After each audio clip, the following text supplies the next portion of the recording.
Hello, Biafrans. Good morning, good afternoon, good evening. We have come again with an update from our Prime Minister, but there's something we noticed. You know, when the Zoological Republic Army are going to Biafrland, they go in mass, they go in troops, they go with armored tanks, but we don't know when they come back. Have you noticed that? They don't come back gloriously the way they used to go down to Biafraland. They are always and almost being swallowed up. Ha na-anwụkwa o. That is why they go very silently. And immediately they notice that they are being reduced, the next news you will hear, just be noticing, just be following up, is we are releasing rehabilitated Boko Haram people.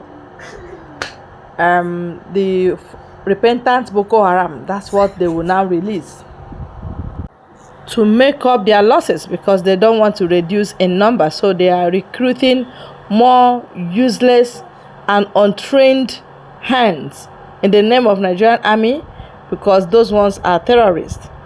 You understand? So, but our Prime Minister is assuring us that that is how the fight will continue, that we will not run from our land and we will not stop killing them. And that is a very big assurance to Biafrans. Please, let's hear the Prime Minister directly. Thank you. Everybody will say, oh, you know, people died. Is that what you want to go into? My people, they have failed. So the condition created by Nigeria blockade, forgery of passes, and the other document, fraudulent commercial transactions, and elaborate scam involving impersonation, racketeering become common in Biafra,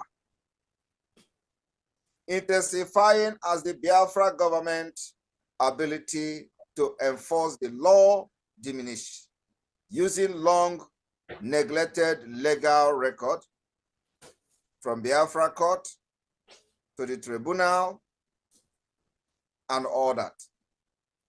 The key word here, Biafra Nigeria welfare crime, law, fraud, violence, from this scholar. In October 1969, in the final month of Nigeria Biafra genocidal war, somebody called Arnold became a forger. Arnold was a 16-year-old deserter from the Biafra army and has fended for himself since being separated from his parent when the Republic of Biafra seceded from Nigeria in May 1967.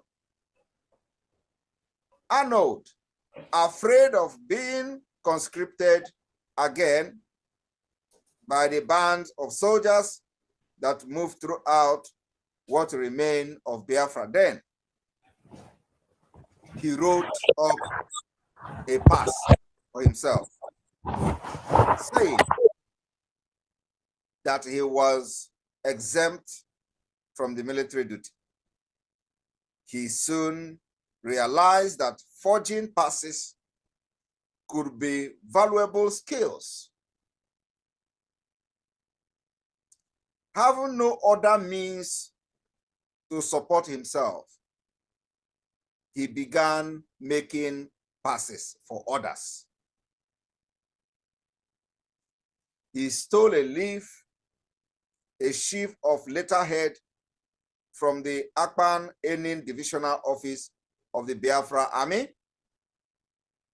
and carved a rubber stamp reading officer of the Commander-in-Chief, Aba Paramilitary Operation.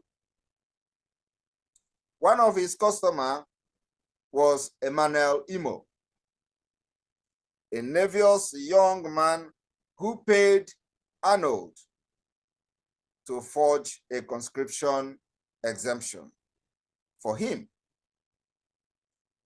Imo was disappointed by the uncovering document that Mr. Arnold produced.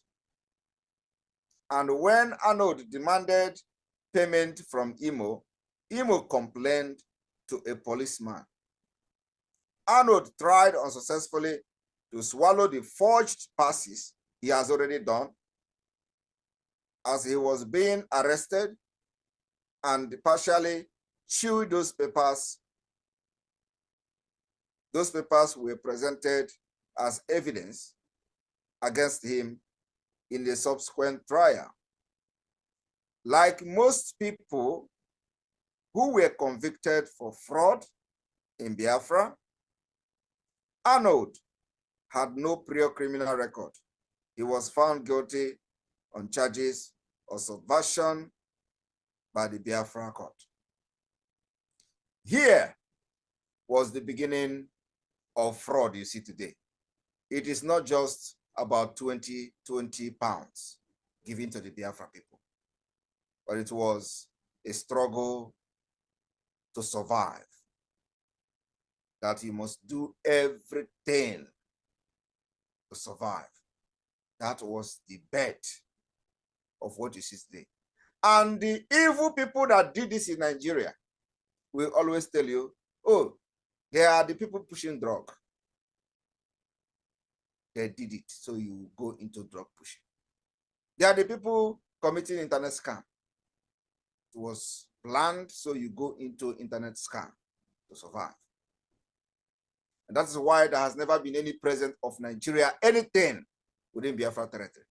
It's either you survive, make money by yourself, or you die as a poor man.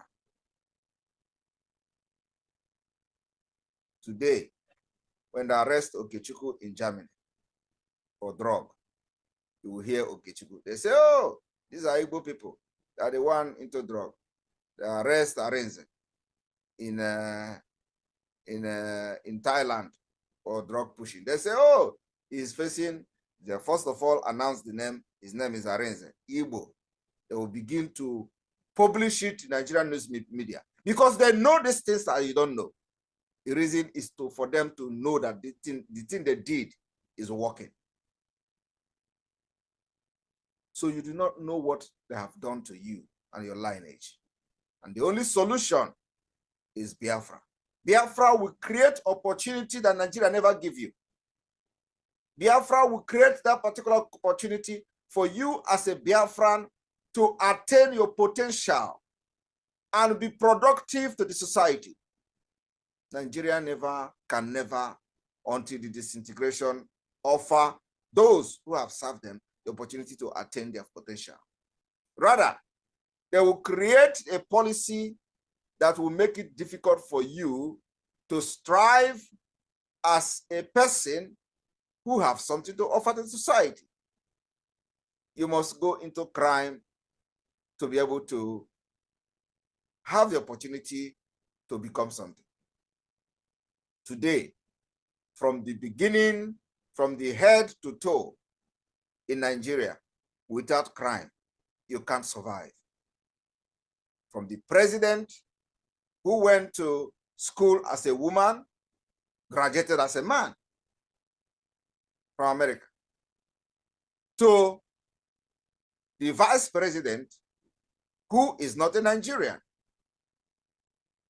who was the founder of Boko Haram, and today he is a president, is a vice president of Nigeria, to Akpabio, who was busy bombing pipeline and taking the contract as part of the NDDC to make money to become a senator and a governor.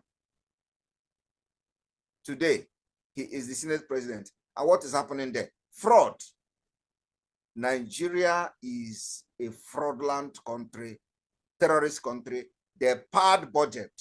And when you listen to them defending a padded budget, they will tell you, since they have been in this Senate, allocation for a certain department or sector of the economy has never been in the document of budget, in the budgeted document. So they have to hide it and pad it somewhere. And according to them, why is our own going to be different now? because they have done it in the past, and that is the norms. It becomes a defense. And people are actually standing on the podium of their so-called National Assembly to speak this thing, to tell you it has been the norms. Why is it different now? And you know what? They fired the person who challenged them. That one is trying to be a good, they are Nigeria, and they fired him. They told him, Nigeria is not a country you are going to stay without crime. For you to continue to remain in the Senate, you must be committing crime with us. And the other person who is his friend, called Ndume, Senator Ndume, he said, I warned him. He didn't listen to me. Meaning that he warned this man not to go and start saying the truth. Because I said Nigeria. As a Nigerian they are, you are breeded to lie. What you are trained to do is to lie, do forgery, do fraud. Any day you want to say truth, you become the enemy. All right, we have all had our prime minister, because this guy is a source of courage to Biafran soldiers. If you hear that men are on ground, somebody is giving them morale. Men on ground, they need morale, and that is what they need to fight. Yes, because it is those that are available that will do the fight. Hence, you are in Biafrland, don't cut liver. Both men and women, do not cut liver. Be ready to face whatever the enemies are bringing, and we are combating them back to back. After all, they are losing more. More of their men are dying, and they will continue that way. Chukwu Okike Abiama being with us, it will open a hole that he will use them to fill in Biafra land. And that's it. Thank you very much for your time again on this channel. Bye-bye.